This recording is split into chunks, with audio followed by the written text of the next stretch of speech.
The recipe box was the last thing I could bring myself to touch. Everything else in my sister's house I had managed, over that first terrible year, to sort and box and give away, but the recipe box I left on the counter where it had always sat, because it was so completely her. Our mother's handwriting and then Diane's handwriting layered over the decades, and to empty it felt like emptying her. So it waited a whole year, and when I finally sat down at her kitchen table and opened it and began to read the cards, I understood within about 10 minutes that my sister had left me a message inside it, and that I had been living for a year with the truth of her death sitting in a little tin box on the counter, waiting for me to be ready to read it. I have it still, on my own kitchen counter now, the rooster tin, and I cook from the front of it and I never touch the back, and it is the most precious and most terrible thing I own. I have wondered since whether some part of me left it for last on purpose, whether I somehow sensed that the box was the one thing in that house I was not ready to face, not because of grief, but because of what it held. I do not really believe in that kind of knowing, but it is strange, is it not, that of all my sister's possessions, the one I could not bring myself to empty for a full year was the exact one where she had hidden the truth of her death.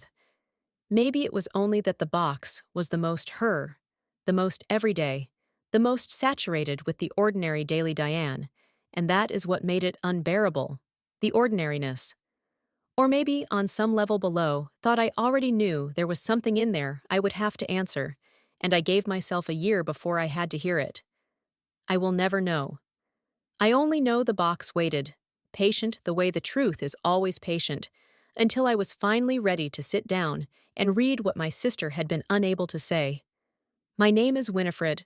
I am 65 years old.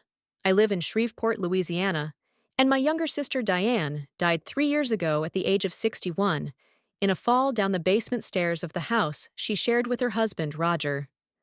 I'm going to tell you this story slowly and carefully because it is a story that hid itself in plain sight for years in the most ordinary object in the world, and because I need you to understand how a woman can be crying out for help the entire time and no one hears it until it is too late, and the only thing left is the record she managed to leave behind. I will tell it in order, slowly, the way she would have wanted, the way you follow a recipe from the first line to the last. I taught Diane to cook, when we were girls, from some of the very cards that ended up in that box. Our mother taught me, and I taught Diane, standing on a step stool at the counter, and cooking was always the language between us three women. The thing we did together. The thing we passed down. I say this because it matters to what she did. When my sister needed to hide the truth of her life, she hid it in the language she and I had shared since childhood, in the recipes I had taught her, trusting that the same cards that carried our mother's pot roast could carry her testimony, and that I, of all people, would eventually read them, because I was the one who had taught her to read a recipe card in the first place. She did not choose the hiding place at random. She chose the one place that was ours, hers, and mine, and she trusted the bond of it to carry her message home. Diane was 2 years younger than me, and we were close the way sisters are close, which is to say, completely and complicatedly. We talked most weeks. We had the shorthand of a shared childhood. And yet there was a distance that had grown in the last decade of her life. A distance I blamed on ordinary things, on her marriage, on Roger not liking her to be on the phone too long, on Diane becoming quieter, more careful, more inclined to get off the line when I heard the garage door in the background. I told myself it was just a marriage settling into itself. I told myself a lot of things, in those years, that let me not see what I did not want to see. Let me tell you who Diane was before Roger, because the woman in those last recipe cards was not the whole of her, and I will not let her be reduced to a victim. Diane was the funny one, the loud one, the sister who organized the whole family and remembered every birthday, and could talk a stranger into being a friend by the end of a grocery line. She had a laugh you could hear across a church hall. She had raised 2 children, mostly alone after her first marriage ended, and she had done it with a fierceness that left me in awe. She was not a timid woman. That is the thing people never understand about how this happens. It does not only happen to timid women. It happened to my bold, funny, capable sister, slowly, over years. And the slowness is how it hides. Because each small diminishment is too small to be the moment you finally say enough, until one day you look up, and the bold, funny woman is getting off the phone when the garage door opens. The distance that grew between us in her last decade, I understand now, was not distance at all. It was containment. Roger did not like her long calls with me, and so the calls got shorter. He did not like her driving the 2 hours to visit, and so the visits got rarer. Always with a reason: the car, the weather, his health. Each individual thing had an explanation, and I accepted each explanation, because that is what you do with a sister's marriage. You stay out of it, you respect it. You do not go looking for trouble under a roof that is not yours. I respected my way right out of my sister's life. By the end, I was seeing her a few times a year and talking to her in careful clipped calls, and I had told myself this was just what happened as people got older and busier. And it was not that at all. It was a wall being built, brick by brick, between my sister and everyone who might have helped her, and I had watched it go up and called it nothing. Roger was Diane's second husband. She married him when she was in her late 40s, after her first marriage ended, and at the start, I liked him well enough. He was charming in company, attentive, the kind of man who refilled your glass and remembered your birthday. But over the years, I came to feel something under the charm that I could never quite name: a control, a way he had of answering questions that were asked of Diane, of deciding what she thought, of subtly correcting her in front of others with a smile. It made me uneasy, and I never did anything about it, because uneasy is not proof, and because Diane never once said a word against him, and because it is astonishing what you will explain away when the alternative is frightening. I have thought a great deal about Roger's charm, because it is the part that makes people doubt these stories, and it is the part that is most important to understand. Roger was genuinely charming. That was not a mask he put on for strangers and dropped at home. The charm was real, and it was a tool, and both of those were true at once. People would say, "But he was so devoted, he was so warm, I saw them together, and he adored her." And all of that was the charm doing exactly what charm does, which is to make the outside world an alibi. A man who is warm and attentive in public is a man no one will believe a word against. And some men know that, and they spend the charm deliberately, in company, precisely so that the private cruelty has a public wall of good feeling to hide behind. The better the husband looks to the town, the more alone the wife is inside the marriage, because who would ever believe her?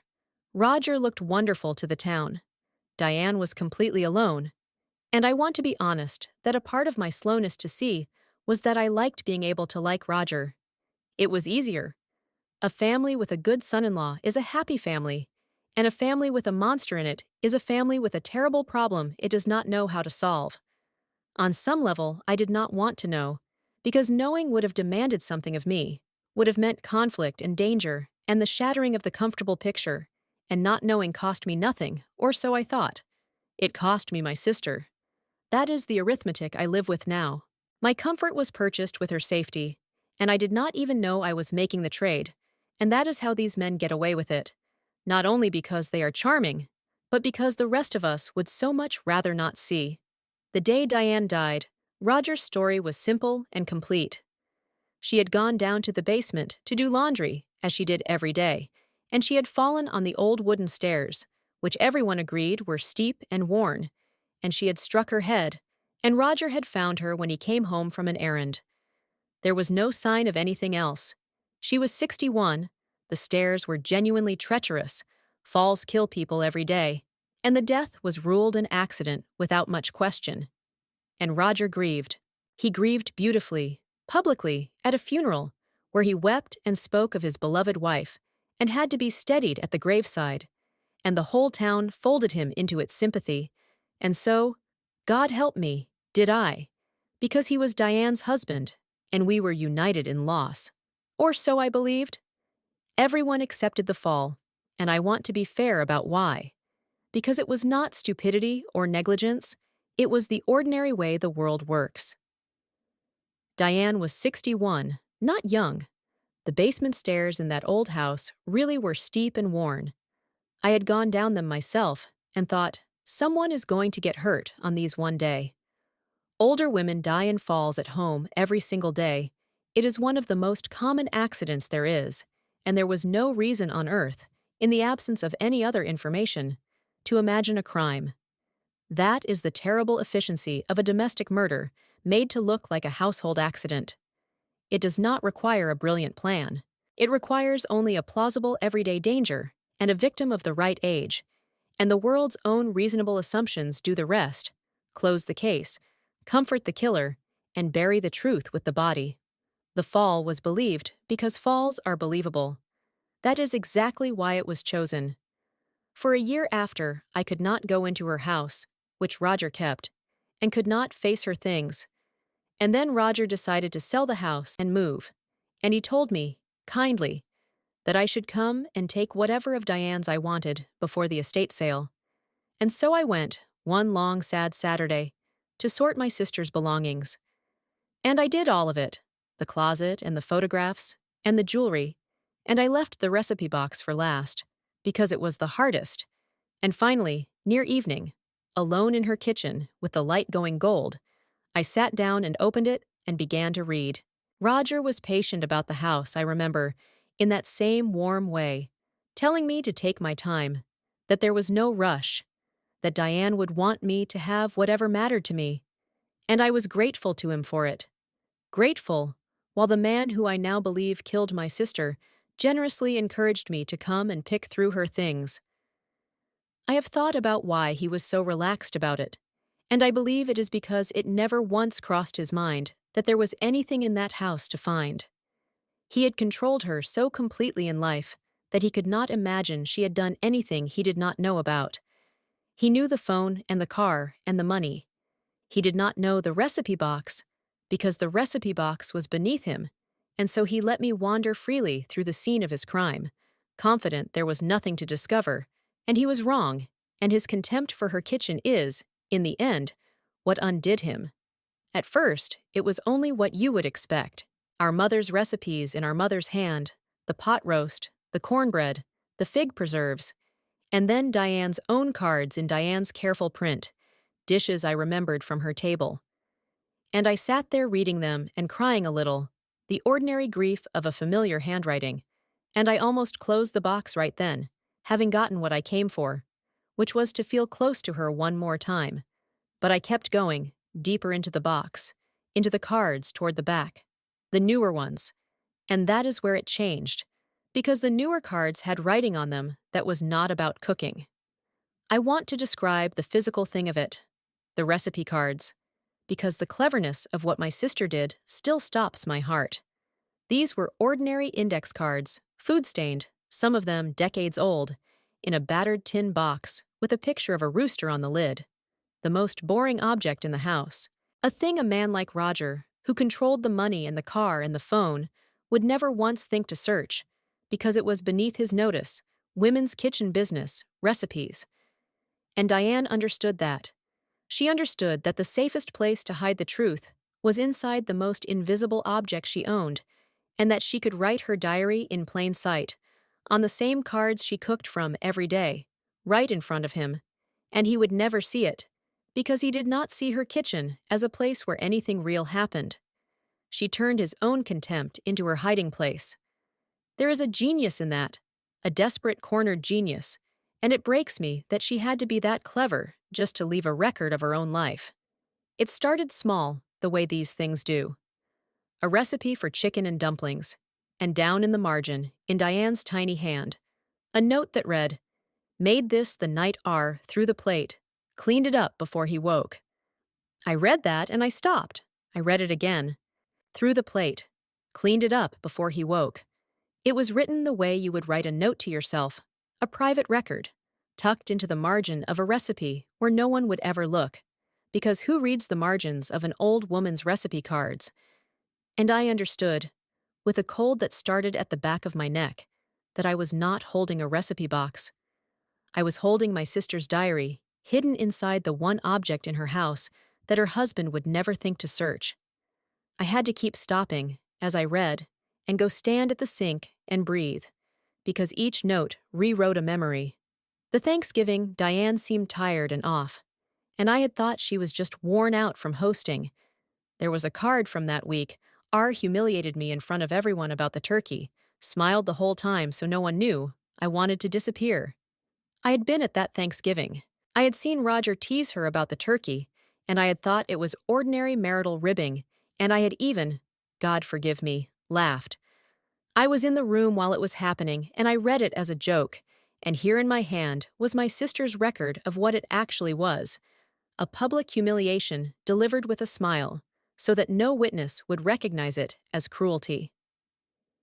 Every one of those cards did that, reached back into a memory I thought I understood, and turned it over to show the horror on its underside. By the end, I was not sure there was a single memory of the last 10 years that I actually understood correctly. I read all of them then, every card, in order as best I could reconstruct it by the dates she sometimes wrote, and the story they told, in the margins of casseroles and pies, was the story of the last years of my sister's life, and it was a story of a woman being slowly destroyed. The notes were never long. A line here, a few words there, always disguised as part of the recipe so that a glance would see nothing wrong. Double the salt. R says my cooking is getting careless. Everything I do is careless now. Bake at 350. He took the car keys again, so I could not go to Winnie's. Let rest 10 minutes. The bruise on my arm is the shape of his hand. Wore long sleeves to church. My sister had been keeping a record of her own abuse, for years, in the only place she felt was safe, and none of us ever knew, because she had learned that saying it out loud was not safe, and so she said it to her recipes instead. I have kept the cards, all of them, and I have read them so many times now that I know some by heart, and I have come to think of them as the bravest thing I have ever encountered. Consider what it took. My sister was living with a man who monitored her, who controlled her movements and her money, and her contact with her own family. A man she believed capable of killing her, and in the middle of that, every day, she found the courage and the cunning to leave a record, to write the truth in a coat of casseroles, knowing she could not mail it or speak it or store it anywhere he might find it, trusting only that someday, somehow, the right person would sit down with her recipe box and read the margins. It was an act of faith across time. She could not save herself, but she could make sure that if the worst came, the worst would not also be silent, that there would be a witness, that she would not simply become a sad accident on a set of stairs. She made herself a witness to her own murder in advance. I do not have the words for that kind of courage. And she addressed it to me, not to the police, not to her children, not to a lawyer. To me, her sister, by name, on that last card. I always knew you would be the one to read them. She understood the family better than any of us understood ourselves. She knew her children, grieving and far away, would not be the ones to sit and empty her kitchen. They would take a few keepsakes and leave the rest. She knew Roger would never touch the recipe box. She knew that the person who would eventually, inevitably, sit down and go through those cards one by one was her older sister, the one who taught her to cook from some of those very cards, and she was right. She aimed her final message across a year of death straight at the one person she knew would receive it, and it landed exactly where she sent it. Even cornered, even terrified, even gone, my sister knew me. That is its own kind of love, and it is almost more than I can bear. And then, on the cards from the last months of her life, the notes changed again, and got worse, and I could barely read them through what I was feeling. Because in the last months, Diane had stopped only recording what Roger did, and had started recording that she was afraid he was going to kill her. There it was, in the margin of a recipe for apple cake, the cake she brought to every family gathering, in her small, brave hand. If something happens to me, it will not be an accident. And on another card, a recipe for the fig, preserves that had been our mother's. R said if I ever tried to leave, he would make sure I never got the chance.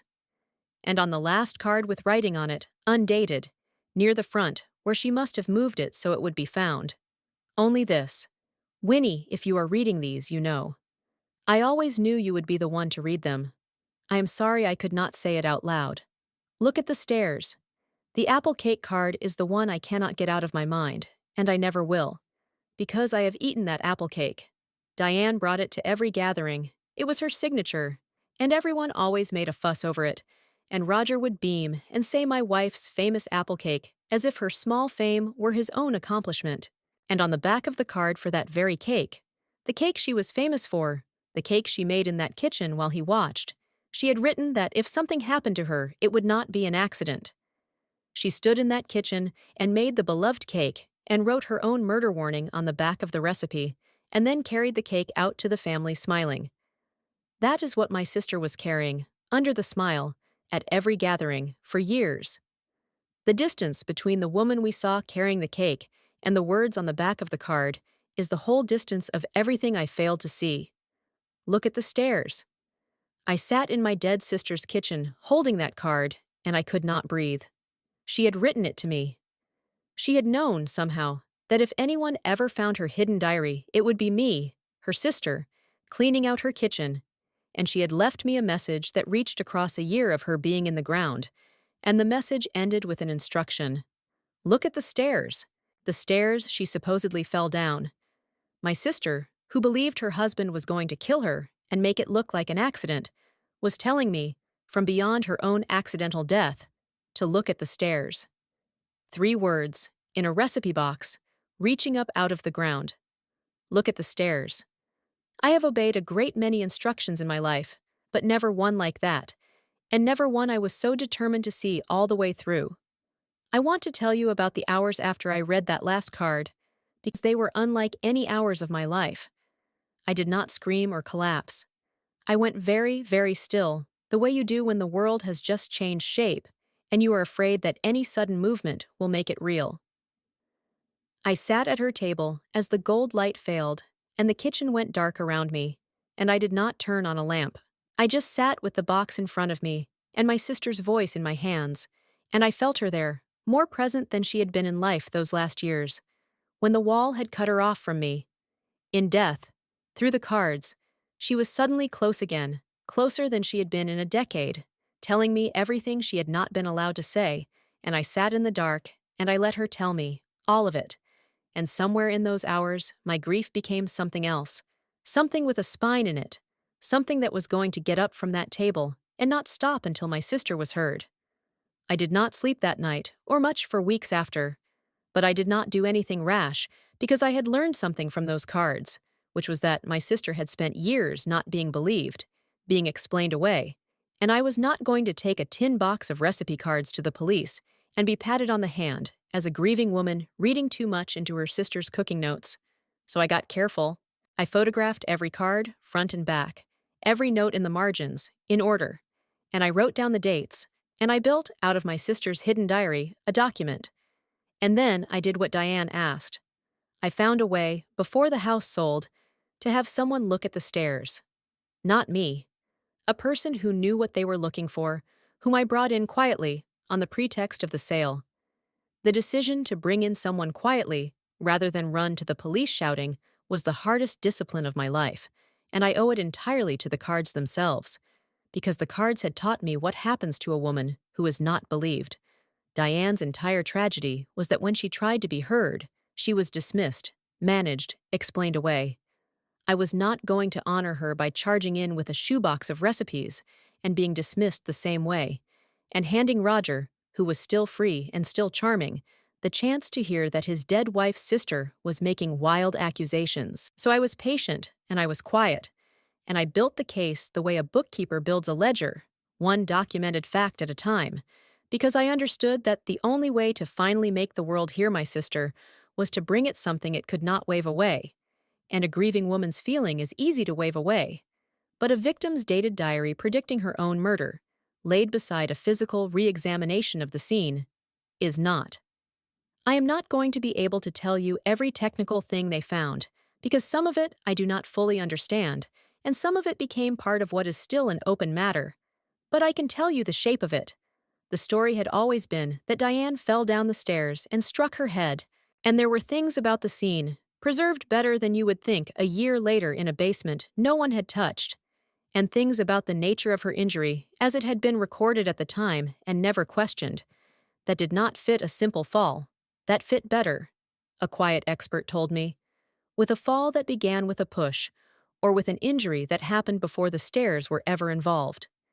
It was not certainty, but it was enough, combined with a diary in the victim's own hand, predicting her own murder by her own husband, to make people who close cases open one back up. So I took all of it, the photographed cards and the notes and the quiet expert's concerns, to the authorities, and this time, because it was not a feeling but a dead woman's own documented words laid beside physical questions about the scene, they listened, and they reopened Diane's death. And once they truly looked at Roger, instead of comforting him, the picture filled in the way these pictures do. His whereabouts that day never checked because no one suspected a crime. His finances and what he gained. A history, it turned out, that we had never known. Hints of the same pattern with a woman before Diane. The charm that had fooled a whole town did not survive actual scrutiny because it had never been scrutinized before, because a grieving husband with a plausible accident is the last person anyone examines. I will not pretend the reopening was easy or fast, because it was neither, and I want anyone in my position to know that, so they are not discouraged. There were people, early on, who were gentle and skeptical, who suggested that a grieving sister might be reading meaning into a lonely woman's private notes, that recipe card jottings were not evidence of anything, that a year-old accident scene could not really tell us much. I understood their caution. It is the same caution that had failed Diane in life. But I had the one thing that finally cannot be waved away, which is the victim herself, in her own hand, dated, saying before her death that her husband was going to kill her and make it look like an accident, and then dying in exactly the manner she predicted. When you lay that beside even a modest physical question about the scene, it stops being a grieving sister's imagination and becomes something no honest investigator can close their eyes to. It was Diane who reopened her own case. I only carried the box. Roger is answering for it now, for what I believe with my whole soul he did to my sister. And I go to the proceedings, everyone I can, because Diane could not speak for herself, and I can. And because I promised her, standing in her kitchen with that card in my hand, that I would not let her go unheard a second time. She spent years being unheard. She wrote her truth in the margins of recipes, because the margins were the only place it was safe, because when she tried to live it out loud, she was controlled and corrected and frightened into silence. The one thing she could do was leave a record, and she left it in the one place she knew her husband would never look, and her sister eventually would. And she was right on both counts, and it cost her her life to be right. There is a thing that happened at one of the early proceedings that I hold on to. Roger, for the first time, was made to sit and listen while Diane's own words were read aloud into a record, the notes from the margins, in her voice essentially, her small brave sentences about the plate and the bruise and the keys and the fear, and I watched him have to sit and hear the wife he silenced finally speak, in a room he could not charm and could not control, her testimony arriving 3 years after her death out of a rooster-lidded tin box. And I thought, there it is, Diane. There is the thing he spent years making sure could never happen. You are being heard. It took your death and a year and your sister's stubbornness, but you are being heard, in the one room where it counts, and there is nothing his charm can do about it now, because you wrote it all down, and the writing outlived you, and it outlived his ability to keep you quiet. People ask me sometimes whether getting the case reopened, whether the prospect of Roger finally answering for it has brought me peace, and my answer is complicated, the way it always seems to be in these stories. It has brought me something, but it is not peace, and it is not the relief people imagine, because no proceeding can give me back the years I had a living sister I could have helped and did not. No verdict can unwrite the notes about the plate and the bruise and the keys, or give Diane back the decade of fear she lived inside while we all admired her apple cake. What I feel is not peace but completion, the completion of a task she assigned me from beyond her own death. Look at the stairs, be heard. I am finishing the sentence she could not finish. That is not the same as being at peace. But it is what she asked of me, and doing it is the last act of love available to me, and so I do it, and I will keep doing it until it is done. I think about the years I did not see it, and I have had to forgive myself slowly, because the guilt could drown a person. I heard her get quiet on the phone. I noticed the long sleeves. I felt the wrongness under Roger's charm, and I explained all of it away, because seeing it clearly would have required me to confront a thing too frightening to confront. And so I chose, without ever knowing I was choosing, the comfortable blindness that let me keep my nice brother-in-law and my ordinary understanding of my sister's marriage. She knew I was choosing it. That is the part that undoes me. Winnie, if you are reading these, you know. She knew that on some level I already knew, and that I was not letting myself know, and she forgave me for it in advance, and left the truth where my eventual courage could find it. My sister's children have had their own reckoning with all of this, and it has been its own kind of grief, layered on top of the first, because they too had accepted the fall, and they too had liked Roger, or tried to, and they too are having to reread their whole understanding of their mother's marriage and their mother's death. I have tried to shield them from the worst of my own guilt, because they were her children and they carry enough. But we have talked, the three of us, about how completely we all missed it. How a woman we all loved was drowning in plain sight, and every one of us saw only the surface, and there is a strange comfort in sharing that failure, in not being alone in it. We failed her together, out of love and cowardice, and the ordinary human wish for things to be fine. And now, together, we are doing the one thing left to do, which is to make sure the truth she left us does not go back into the dark. So this is what I want to say to you. And I am saying it to the sisters, and the brothers, and the friends, the people on the outside who notice the quiet, and the long sleeves, and the way she gets off the phone when the garage door opens. Do not explain it away. Do not choose the comfortable blindness, the way I did, for years, until my sister was in the ground. If someone you love goes quiet, if the wrongness you feel under a charming man will not leave you, believe the wrongness, ask the frightening question. Make yourself see the thing you do not want to see, while there is still a living person to save.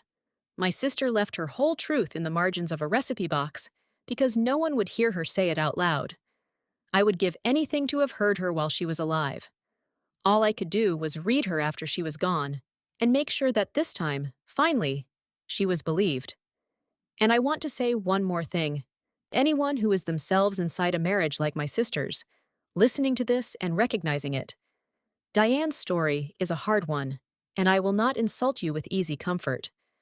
But I want you to know that her record mattered, that leaving the truth somewhere, anywhere, mattered, that she is being heard now because she refused to let the truth die with her.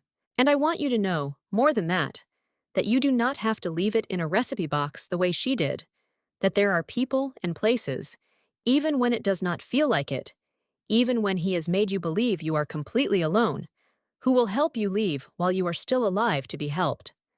My sister could not find that door, or could not believe it would open, and so she left me a box instead. I would rather, 1,000 times, have gotten a phone call. If you are her, make the call. Do not leave your family a recipe box. Leave them a living you.